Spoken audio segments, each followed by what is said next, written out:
mo kí ẹ ní orúkọ Olúwa níbikíbi tó ti ń gbọ́ mi. Mo kí ẹ ní kíkí ti Ọlọ́run. Gbọ́, mo súre fún ẹnìkan tó ń wò mí. Májẹ̀mú tó sọ àti dìde rógòlò di èèwọ̀ nínú ìran yín lónìí, be scattered by fire in the name of Jesus. Kí la ó máa ṣe lákòókò yìí? A ó máa gbàdúrà lòdì sí àwọn májẹ̀mú tí kì í jẹ́ kí ògo dìde nínú ìran. Àràdá bakúrí alẹ́ àgàdàbúà. Mo súre fún ẹnìkan, ẹni tó ń gbọ́ mi tó lè ṣàmẹ́ ní orúkọ Jésù. Májẹ̀mú tó sọ àti dìde rí ògolo di èèwọ̀ nínú ìran tẹ́ ẹ ti wá, be destroyed by fire in the name of Jesus. Tó o bá lè ṣe àmẹ́ tó gbóhùn sókè, mo wí gẹ́gẹ́ bí wòlíì. Májẹ̀mú ìpè àwọn wòlíì èdìdì méjìlá lórí pẹpẹ ìdájọ́ àti ẹ̀san. Májẹ̀mú tó sọ àti dìde rí ògolo nínú ìran tẹ́yìn ti wá lórúkọ Jésù, be scattered by fire in the name of Jesus. Abẹnugọ́ àwọn aṣe ìjọba nínú ìran yín, èyí tó kọ̀ tó dá ògo dúró, èyí tó kọ̀ tó lógo rẹ̀ ò ní sọ̀rọ̀. Bí Ọlọ́run ti ń bẹ tí ẹ̀mí rẹ̀ wà ní àkókò tó ń gbọ́ ọ̀rọ̀ yìí, I terminate their appointment, I shut them down, I paralyze their will in the name of Jesus. Let's go into your foundation. Aradabakuri aliabako Santa Karua. Apadà mú kókó àdúrà kan wá nítorí ẹnìkan tó ń gbọ́ mi. Pẹpẹ Ọlọ́run àti pẹpẹ ìdílé. Májẹ̀mú pẹpẹ èyí tó gbé kalẹ̀ kó tó délé ayé, èyí tó sọ àti dìde rí ògolo di èèwọ̀ lórúkọ Jésù. I paralyze by fire, I paralyze by fire, I paralyze by fire in the name of Jesus. Wà náwó rẹ̀ sókè níbikíbi tó wà, wà á pariwo lóhùn sókè. Àjàgà ìpìlẹ̀ èyí tí kì í jẹ́ kí ògo lọ nínú ìran mi, ẹ gbọ́rọ̀ Olúwa, be scattered by fire, scattered by fire. Rakula kapakua, riadanga barua sindekete, ebanda babarua, elikwaria kataya, be scattered by fire in the name of Jesus. Pápẹ́ àjàgà ogun èyí tí kì í jẹ́ kí ọmọlógo kọjá nínú ìran tá a ti bí mi, ẹ gbọ́rọ̀ Olúwa, bí Ọlọ́run ti ń bẹ tí ẹ̀mí rẹ̀ wà, èrú adé alẹ́ àgàdùà, be scattered by fire in the name of Jesus. Naomi náà fi ṣe àpẹẹrẹ nínú Bíbélì. Naomi dìde nígbà tó lọ́kọ ó lọ́kọ. Ọlọ́run fún ní ọkùnrin méjì nítorí pé Ọlọ́run ní àpẹẹrẹ àbí ó ní ètò ohun rere fún ẹbí rẹ̀. Eradabakaparulia ní agasondo kọpalakaria. Ó fún ní ọkùnrin méjì nítorí pé ó fẹ́ mú jáde látara Naomi ohun tí wọ́n pè ní generational glory. Níbi tá a ti máa tọ́ka wípé nínú ìran àrọ́mọdọ́mọ Naomi o tó ń ṣe Dáfídì ká pápárúlé ẹ̀dàkàyà, ibẹ̀ ni ògo ti jáde. But there's a battle that wage war against alliance. Májẹ̀mú pẹpẹ ìran ìdílé tó ti wá tó ṣogun ìpìlẹ̀ rẹ̀, ó bá alliance Naomi jà. Ohun tí wọ́n ń pè lógo parẹ́ ní ilẹ̀ àjèjì. Gbọ́, kókòrò ló lọ sí ilẹ̀ àjèjì nítorí kó lè ga. Májẹ̀mú tó ń fogun jà ọ́ ní ilẹ̀ àjèjì, èyí tó parapọ̀ pẹ̀lú májẹ̀mú ìran tá a ti bí ọ́, be scattered by fire. I terminate, I break thunder in the name of Jesus. Mo rán pẹpẹ iná níṣẹ́, mo rán idà iná níṣẹ́, scatter them by fire in the name of Jesus. Tó o bá lè kà tẹ̀lé mi nínú ìwé Ruth parualia kataria. Naomi àti ọkọ rẹ̀ àti ọmọ méjì wọ́n gbéra wọ́n jáde kúrò nílé, wọ́n náà lọ sí ìlú mi nítorí pé ní Júdà ní ìlú tó wà ìyàn mú àràkàtàlíà. Ó jáde kúrò ní orílẹ̀-èdè rẹ̀ nítorí wípé kò sí oúnjẹ ìyàn mú. Ó lọ sí ìlú Moabu wípé ẹ jẹ́ ká lọ sí ìlú Moabu, gẹ́gẹ́ bí ọ̀pọ̀lọpọ̀ ṣe ń kúrò ní ilẹ̀ orílẹ̀-èdè Nàìjíríà tí wọ́n lọ sí Canada, tí wọ́n lọ sí Australia, tí wọ́n travel out. Àbí bí wọn náà ṣe kúrò ní abúlé yín tó wá ṣèkó àbí tó lọ sí Ìbàdàn wípé iṣẹ́ mi yà dìde tẹ́ bá dé Ìbàdàn. Gbọ́, májẹ̀mú tó bá lé ọ̀sìn Naomi wí ní ilẹ̀ àjèjì ní Moabu, èyí tó fẹ́ dojú ìjà kọ ìwọ tó ń gbọ́ mi lórúkọ Jésù. I break that yoke, I terminate the yoke, I scatter by fire. Alágbára èyí tó dìde gẹ́gẹ́ bí ogun láti bá lé ọ̀sìn rẹ̀ jà pé torí kò gò máa dìde lórúkọ Jésù, be scattered by fire in the name of Jesus. àwọn alágbára èyí tó ń ṣe aṣojú ògo tó ń dá ògo dúró nínú ìran yẹn be scattered by fire, be scattered by fire, be scattered by fire in the name of Jesus. Níbikíbi tó wà tó ti ń gbọ́ mi, tó o bá lè dìde sókè tó jọ ẹsẹ̀ mọ́lẹ̀ lẹ́ẹ̀mẹ́ta, jọ ẹsẹ̀ òsì rẹ mọ́lẹ̀ lẹ́ẹ̀mẹ́ta, pariwo pẹpẹ ìdájọ́ nínú ìran mi èyí tí kì í jẹ́ kí ògo dìde lórúkọ Jésù, be scattered by fire in the name of Jesus. Naomi dìde àti ọkọ rẹ̀ àti ọmọ méjì, wọ́n lọ sí ilẹ̀ àjèjì èyí tá ń pè ní ilẹ̀ Moabu, nítorí pé èèyàn mú ní. Nígbà tí wọ́n dé ilẹ̀ àjèjì, ọkọ ló kọ́kọ́ kú. Nígbà tí ọkọ kú, wọ́n fẹ́ ìyàwó ọmọ méjì tí kan ní wọn jẹ́ Ruth. Nígbà tí wọ́n fẹ́ ìyàwó fún wọn, àwọn méjì ò róyún ní. Nígbà tó tó àkókò kan, ikú mú àwọn méjèèjì lọ lẹ́yìn ọdún mẹ́wàá. Parakatapalia. Pẹpẹ ìpìlẹ̀ ìran Naomi, ó pa ògo mọ́ lára, ó pa ògo mọ́ lára. Mo súre fún ẹnìkan tó o bá lè ṣàmì ẹ̀rákátá yìí alábàwọ̀ iná kan bọ́ sí mi lórí. Mo ń sọ̀rọ̀ pẹ̀lú májẹ̀mú áńgẹ́lì tó wà pẹ̀lú mi. Ẹnikẹ́ni èyí tó gbógun dìde sí ògo rẹ ní ilẹ̀ àjèjì tó ń gbé àbí láti inú ìran tó ti wá, ẹ gbọ́rọ̀ Olúwa, iná àti àrá o, scatter them by fire, break them, scatter them in the name of Jesus. Ní ilẹ̀ àjèjì tí Naomi wà, nígbà tí Naomi rí wípé òun ò ní ohunkóhun mọ́, ó sọ fáwọn ìyàwó méjèèjì, ó ní ẹ padà lọ bá bàbá yín, mò ń lọ sílé. Rúùtù kọ̀, ó ní mo máa tẹ̀lé. Náà fi ń sọ pé Rúùtù abọ́kọ̀kú. Rúùtù tẹ̀lé, kì í ṣe pé Rúùtù jẹ́ abọ́kọ̀kú, májẹ̀mú kan wà nínú ilé ọ̀sìn Rúùtù èyí tó fẹ́ jẹ́ generation ògo, ló bá dìde ló bá tẹ̀lé. Nígbà tó wọ ìlú rẹ̀, àwọn arábìnrin níta Naomi ti dé. Ó ní ẹjọ́ ẹ má pè mí ní Naomi mọ́, nítorí pé mo lọ ní kúnkún, mo dẹ̀ padà wọlé padà ní ọwọ́ òfo. Gbọ́ sátapákárílíà gàgàbàrúwà. Májẹ̀mú tó ní kó lọ ṣùgbọ́n kó padà wọlé ní ọwọ́ òfo. Àwọn agbára ìpìlẹ̀ ìran yẹn èyí tó ní kó lọ ṣáájú ṣùgbọ́n kó padà lọ́wọ́ òfo. Mo ń bá ẹnìkan sọ̀rọ̀ ìràkàpàkà lórí alẹ́ ẹni tó lè ṣàmì. Wà á gbé ọwọ́ òsì rẹ lé orí rẹ, wà á jẹ́ sòsì rẹ mọ́lẹ̀, wà á pariwo lóhùn sókè. Májẹ̀mú ìran mi èyí tó ní kí n jáde lọ bọ̀ kí n padà lọ́wọ́ òfo ní orúkọ Jésù. Be scattered, be scattered, be scattered, be scattered, be scattered. Rakata pamparwada pakaria pelusa abadia eguari elegede pandesu kaparia. Be scattered by fire, be scattered by fire. Májẹ̀mú tó ní kí n lọ ṣùgbọ́n kí n padà lọ́wọ́ òfo, iná ó yá kọlù. Ṣé ní ibi tí mò ń gbé, àgbègbè ibi tí mò ń gbé, àbáwọn tí mo fi ṣe ọ̀rẹ́, ìmọ̀ndàgàdà ni wọ́n kó ogun jà mí, iná kọjá sí wa. Pé wà níyà in the name of Jesus. Ó bá ń gbàdúrà ẹ̀ mò ń kí ẹ kú oríire. Naomi ní ẹ má pè mí ní Naomi, ẹ pè mí ní Mara kápáríálé àsokoto. Ó ní ẹ pè mí ní kíkorò, nítorí pé mo kúrò ní orílẹ̀-èdè yìí ní kúnkún. Ó ní mo padà ní ọwọ́ òfo. Májẹ̀mú ìpìlẹ̀ wọn ó sọ ìrìn àjò Naomi ó dọ̀ṣẹ̀ asán. Kí ló fà á? Nítorí ògo tó gbé dání. Òun lérò wípé kò sóhun tí wọ́n pè ní ìpìlẹ̀ mọ́. Òun ti rí oúnjẹ ní ọ̀pọ̀lọpọ̀ ní orílẹ̀-èdè tó ń lọ. Àwọn orílẹ̀-èdè ẹ mú nǹkan jíjẹ rọrùn. Mo súre fún gbogbo ẹ tẹ́ wà ní diaspora, nítorí pé wà ní ilẹ̀ ọlọ́ràá. Májẹ̀mú tó fẹ́ fi ogun ìlú yín, ogun ìpìlẹ̀ rìn jà yẹn, mo wí ní orúkọ Jésù.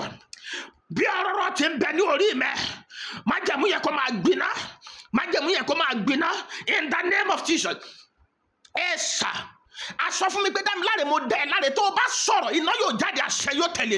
Nínú májẹ̀mú gbólóhùn ọ̀rọ̀ tí mo gbà àti èdìdì àṣẹ rẹ̀, mo wí sínú ayé ẹ̀ tẹ́ ń gbé ní diaspora. Mo rán májẹ̀mú ìdá iná níṣẹ́. Èdìdì èyí tá a fún mi, kọ́kọ́rọ́ májẹ̀mú kan ní èrú àṣàpàlàríà. Gbogbo ẹ̀ tẹ́ wà ní diaspora tẹ́ ń gbọ́ mẹ́ pẹ́pẹ́ ìpìlẹ̀ ìran yín tó ní kẹ́ ẹ lọ ní kókó ṣùgbọ́n kẹ́ ẹ padà lọ́wọ́ òfo. Bí Olúwa ti ń bẹ tí ẹ̀mí rẹ̀ wà, be scattered by fire, be scattered by fire, be destroyed, be destroyed, be destroyed, be destroyed in the name of Jesus. A sọ fún mi, a ní mo fún ọ ní ability to move into anybody foundation and shut them down. The word of the Lord said unto me, when I given unto you a power to go into anybody foundation and shut it down. I don't care how many generations, how many years that your foundation have been existing? Ọ̀rọ̀ tó ti ń dá ògo dúró nínú ìran wọn. Ọjọ́ tí n bá kọlù pẹ̀lú májẹ̀mú èpè àti èdìdì rẹ̀ lórí mi. Ọjọ́ ẹni wàá mọ̀ wípé nǹkan ju nǹkan lọ nínú ayé. Ẹyẹ lè gbẹ́yẹ mi torítorí. Wòlíì lè paná pè. Wòlíì lè paná májẹ̀mú. Ìpìlẹ̀ tó kò lè wá. Àkọ́kọ́ àti gbàdúrà la wà. Wà náwó rẹ̀ sókè lẹ́ẹ̀kan sí. Ọmọ májẹ̀mú tó ń gbọ́ mi. Ní bàbá àwọn olórin kan fi sọ̀rọ̀. Wọ́n ní odò ńlá tó ń gbọ́ ọmọ ológo mi. Tó ń gbọ́ ọmọ ológo mi. Nínú ìran mi jẹ́ kó gbẹ. Ìràdàbàkàrẹ̀lẹ̀ àmàndó san ètúlẹ̀ àkàrùlẹ̀. Ẹnìkan ń gbọ́ mi. Ohun tí wàá fi mọ̀ pé wọ́n ni mò ń bá wí. Èrú sanda bàkàrùwà. You have the ability to rebuild in a new structure your father's house, but you are afraid because of the dream you have encountered. Nítorí bí májẹ̀mú ṣe máa ń gbé ògo mi nínú ìran yín àbí nínú ìlú tó ti wá. Because of the power in your generation that always showed late destiny. And then you are not be able to go and rebuild your father's house in a modest way. Mo sọ sínú ayé rẹ. Tó o bá lè ṣàmẹ́.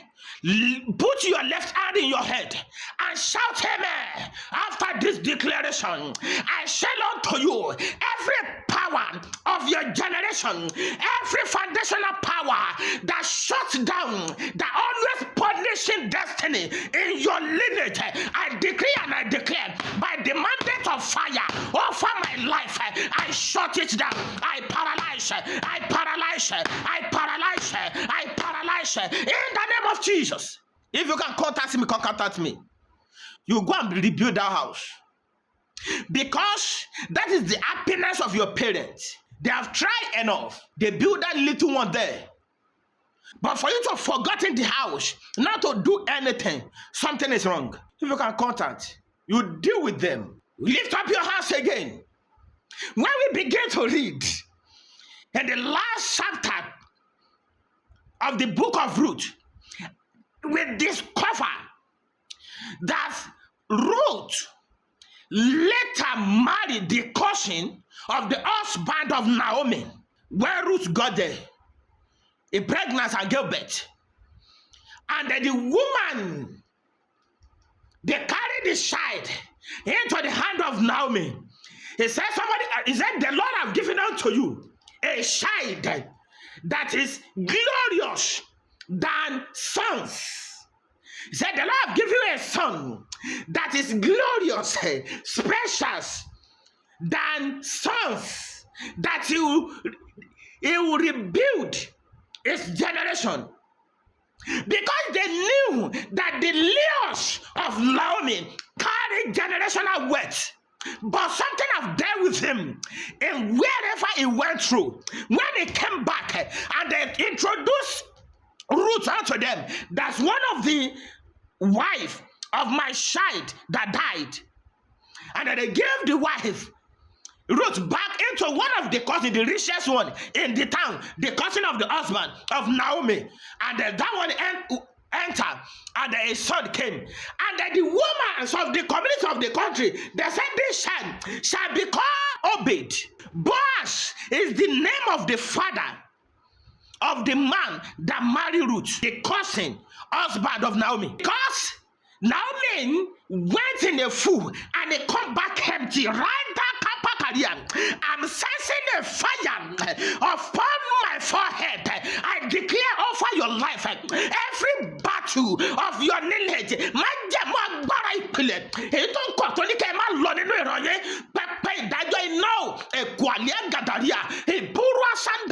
I release the sword of judgment and fire. Shut them down in the name of Jesus. Now they came back empty. And then when the name the child Obed give birth to Jesse. Jesse give birth to David. From the lead generation of David, read your Bible. That's where Jesus came from. See how many generations now? Take that 4 generations now. They are 4th. The glorious. Now, this generation of Jesus Christ, through David, that glory come out. the generation of David that Jesus Christ came out from, they have fought the battle. There's a one person that God ordained the glory into, that will start from, which the name will be Obed, and there is Naomi. But the power of his foundation, agbára ìpìlẹ̀ rẹ̀ wọ́n ní rárá ìwọ kọ́ ni, wọ́n bá a jà, and ó padà wọlé lọ́wọ́ òfo. A transfer ògo yẹn padà sínú ìdílé wọn, bọ̀ kì í ṣe lọ́dọ̀ tiẹ̀ mọ́. Gbọ́, ògo máa wà transfer o. When a glorious child in your family, or tá a bá dá ògo dúró nínú ìran yín, a lè transfer rẹ̀ sórí ẹlòmíì. Gbọ́, kó tó di pa transfer ògo tó gbé wá sáyé sórí ìdílé mi, agbára tó dá ògo tiẹ̀ dúró, ìbàrúlé àgàdàríà, bí iná ṣe bẹ ní orí mi, I release fire, I release fire. Iná kó kọlù wọ́n, iná kó kọlù wọ́n, in the name of Jesus. Bí ruada bàgàríà, ìdá ìdájọ́ àti ẹ̀san mo gbé dìde nítorí ẹnìkan tó ń gbọ́ mi, ìdá ìdájọ́ àti ẹ̀san ó yẹ kó kọlù wọ́n, in the name of Jesus. Náà mi padà lọlé ní ọwọ́ òfo. Gbọ́, má jẹ̀mú ìpìlẹ̀ tó máa ń gbógun ti ògo nínú ìran yín lórúkọ Jésù, be scattered by fire. Gbé ọwọ́ òsì rẹ sí orí rẹ̀, ìrádá bàkàrúlìà, pariwo ní ohùn sókè. Agbára ìpìlẹ̀ ìran tí mo ti wá, èyí tó máa ń dá àti ṣe rere dúró. Agbára ìpìlẹ̀ ìran tí mo ti wá, èyí tó dá ògo dúró lórúkọ Jésù. I terminate you, I terminate you, I terminate you. Scattered by fire in the name of Jesus. Má jẹ̀mú ìran tí mo ti wá, ìpìlẹ̀ ògo tí mo ti wá tó máa ń dá ògo dúró, be scattered in the name of Jesus. Sáré gbàdúrà yìí, wá ní gbogbo ara ẹni tí mo gbà kọjá, èyí tó ṣá ògo mi lọ́gbẹ́, gbogbo ara ẹni tí mo gbà kọjá tó ṣá ògo mi lọ́gbẹ́, ní orúkọ Jésù, be destroyed by fire, be destroyed by fire. Ẹnìkan gbàdúrà, be destroyed by fire in the name of Jesus. Rakapakwa, eridakataya, be destroyed by fire. Gbogbo bí tí mo gbà kọjá, èyí tá ṣá ògo mi lọ́gbẹ́, be scattered, be scattered, be scattered. Iná kó kọlù wọ́n, iná kó kọlù wọ́n. Gbogbo bí tí mo gbà kọjá, tá ṣá ògo mi lọ́gbẹ́, be scattered by fire in the name of Jesus. A rí wípé generation Dáfídì, Bóásì ló bí Obed, Obed ló bí Jésè, tí Jésè bí Dáfídì. Generation yẹn, ibẹ̀ náà ni Jésù ti gbà jáde. Ohun tọ́run gbà lérò fún Naomi nìyẹn, èyí tó ń ṣe ògo wípé látara Rúùtù láti máa bí sí ní ìrántí yín, tí a ó máa pe generation tí náà ni pé generation tí ògo ti wá, tí kì í ṣe 5 fasa. Bọ̀ má jẹ̀mú ìpìlẹ̀ wọn, ó dìde, ó tako ògo Leons Naomi, ó paralyze gbogbo wọn, ọkọ ló kọ́kọ́ pa. See, until you study the foundation where you came from before you navigate in this world, the foundation knew something. You know that tóun bá pa àwọn ọmọ yẹn síwájú, òun àtọkọ rẹ̀ wọ́n lè padà tún ní ìkan papọ̀ kí wọ́n ní ọmọ láyé, ògo yẹn sì wà nínú ìran wọn. Májẹ̀mú ìpìlẹ̀ yẹn ò fẹ́ kí ògo yẹn ó dìde nínú ìran wọn rárá. Gẹ́gẹ́ ni mo súre fún ẹnìkan, májẹ̀mú tí ò fẹ́ kí ògo hàn nínú ìran yín rárá, wípé kí ìdílé tiyín, bóyá ọmọ 10 ni bàbá yín bí, àbí ọmọ 12 ni bàbá rẹ̀ bí, àbí 6, tó ṣe wípé àwọn ọmọ ojú ọmọ ìyá àti ọmọ bàbá tiẹ̀ ní ògo nínú ẹbí. Májẹ̀mú tó dìde wípé ògo ò ní fọ́ nínú ẹbí rárá, lórúkọ Jésù, I terminate by fire in the name of Jesus. I'm talking from experience. Wọn ò fẹ́ kí ògo dìde látara ìdílé mi rárá. Yàda bakarule amando sende kariya. Wákàtí tí kòkó lè máa gbọ́ ọ̀rọ̀ yìí, bí wákàtí díẹ̀ sẹ́yìn, la mú mi rìn nínú trance. I'm not sleeping. Lára àwọn ìyàwó tá a fẹ́ sínú ilé sínú ẹbí. Mo ti sọ nínú fídíò mi kan. Mo ní wọ́n dá nǹkan dúró nínú ìran wa púpọ̀. Nínú ìpìlẹ̀ mi, májẹ̀mú ìpìlẹ̀ dá nǹkan dúró. Lára àwọn ìyàwó tá a fẹ́ sínú ẹbí. Tó bá wo great deliverance tọ́run ṣe, lára àwọn kan tó sì tún kù tó yẹ kí n gbà lọ́wọ́ ẹ̀ tí mo lọ gbà. That is why you need to wise in your spiritual wisdom. Wọ́n máa ń dá ògo dúró. Òun ló fà á tí àwọn àgbàlagbà ilé yóò bá fi sọ wípé wọ́n máa ń yí ọwọ́ aago padà sẹ́yìn. They waste your time. Before you realize wàá ti wà ní 70, ó ti bọ́. Wọ́n lè transfer ògo yẹn padà gbọ́. májẹ̀mú tó máa ń transfer ògo nínú ìran yín, èyí tó ń jẹ́ kẹ́yìn wálé ayé asán, lórúkọ Jésù, be destroyed by fire. I scatter, be scattered by fire in the name of Jesus. Wà á náwó rẹ̀ méjèèjì sókè, wà ní pápá tó de ògo mọ́lẹ̀ nínú ìran mi, ṣẹ̀kẹ̀ṣẹ̀kẹ̀ tá a fi ń de ògo tí ògo kì í fi gbérí, lórúkọ Jésù, ó yá be scattered, break by fire, break by fire, break by fire, be scattered by fire in the name of Jesus. Naomi came and it went like that. No matter how bó ṣe wù kí ìfẹ́ pọ̀ tó nínú ẹbí wọn, kò lè ká ọmọ yẹn ní ọmọ ẹ̀, because number one kì í ṣe ara wọn nínú ẹbí yẹn. Naomi kì í ṣe ọmọ inú ẹbí yẹn, wọ́n fẹ́ wá síbẹ̀ ni. Ọkọ ẹ̀ dẹ̀ ti kú, kì í ṣe pé anybody mú lópó. Ó sọ fún àwọn ọmọ ìyàwó ẹ̀ wípé ẹ padà, kí lẹ fẹ́ tẹ̀lé mi fún? Nítorí wípé ní chapter 2 ó ní pé nítorí wípé tí mo bá ní kí n tiẹ̀ ní ọkọ, èmi ti darúgbó, tí ẹ bá ní kí n ní ọkọ tí mo lè bí ọmọ ní ẹ lè dúró, ó ti dàgbà ní age, ó lè kó kúrò. Ìfẹ́ ẹbí lè le wípé ó kó àwọn ọmọ àwọn àti ọkọ àtàwọn méjì, ó kó wọn lọ sí ilé àjèjì, pé orí rẹ̀ ò dá, ẹsẹ̀ rẹ̀ ò dá, pé ó padà lọ pa wọ́n lè le. Láwọn ẹbí mi tí mo mọ̀, wọ́n lè le dànù. Kì í ṣe lára ẹbí yẹn, kò sí bí ìfẹ́ ẹ̀ ṣe máa gbóná tó, kò lè ká Obed ọmọ yẹn tí Rúùtù bí fún kọ́ṣẹ́ ọkọ rẹ̀, kò lè ká ní ọmọ rẹ̀. Wọ́n kà máa fi ọlá wípé ó ti jẹ́ part of the family, òun ló dẹ̀ mú ọmọ yẹn wá, ìyàwó ọmọ ẹ̀ ni wọ́n padà fẹ́ sínú ilé yẹn, ní wọ́n máa fi ọlá yẹn wò.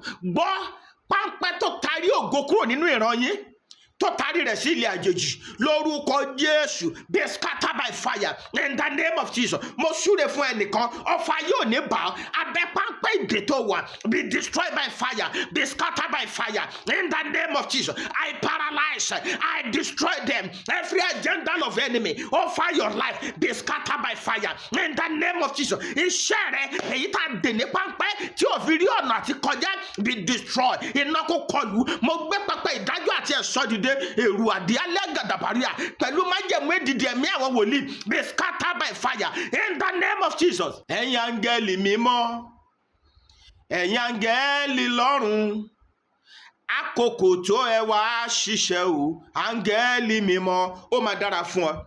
Ayé rẹ kó ní ìtumọ̀, ẹ̀mí rẹ kó gba ìtúsílẹ̀, àwọn ọmọ rẹ ò ní kó sọ́wọ́, májẹ̀mú ìpìlẹ̀ búburú ìran yín kò ní gba ọmọ lọ́wọ́ tiẹ̀, wàá rí ògolo, ó máa dára fún ẹ títí dìgbà tẹ́lẹ̀ àti ó máa pàdé. Mi ò ní gbọ́ aburú sí ilé rẹ, mi ò ní gbọ́ aburú sí ọ, ọ̀dẹ̀dẹ̀ yín kó máa dùn, àlàáfíà kó jọba nínú ilé yín, nǹkan ò ní ṣe ẹ́, kò ní ṣe ẹ̀mí rẹ, bẹ́ẹ̀ ló máa rí, kò lè yí padà. Jésù Olúwa wa. Wòlíì Dámiláre ní orúkọ mi, àwọn ayé ń pè ní wòlíì ọmọ wòlíì. Nǹkan ò ní ṣe ẹ́, kò ní ṣẹ̀mí rẹ̀. Mo gbé pẹpẹ ìdájọ́ àti ẹ̀san dìde, idà májẹ̀mú tó ń ṣe idà ìdájọ́ àti ẹ̀san kó lọ ní iwájú rẹ̀. Gbogbo ogun tó ní onírògolo, I uproot them in the name of Jesus. Mo rán àwọn áńgẹ́lì onídà iná, àwọn àgbàgbà 12 tájọ́ ṣe ìpàdé, Eradaba Karulia. Àwọn àgbàgbà 12 tá a ṣe ń ṣe ìjọba lórí òkè ìdájọ́ àti ẹ̀san, lórúkọ Jésù, mo ní kí wọ́n ja ogun ayé rẹ̀ dànù, kí wọ́n bí ìpìlẹ̀ rẹ̀ wó in the name of Jesus. Ọfà yóò ní mú ọ, tí agbègbè tó ń gbé ò ní bà ọ́. Àwọn ajanilólè nínú ẹ̀mí, èyí tí wọ́n ń darí ògo mọ́ ọ lọ, tí wọ́n ń dà ìfáàtì ògo, tí wọ́n ń dà ìfáàtì nǹkan ayọ̀, lórúkọ Jésù, be scattered in the name of Jesus. Shall be well with you in Jesus' mighty name. I pray for you. Amen.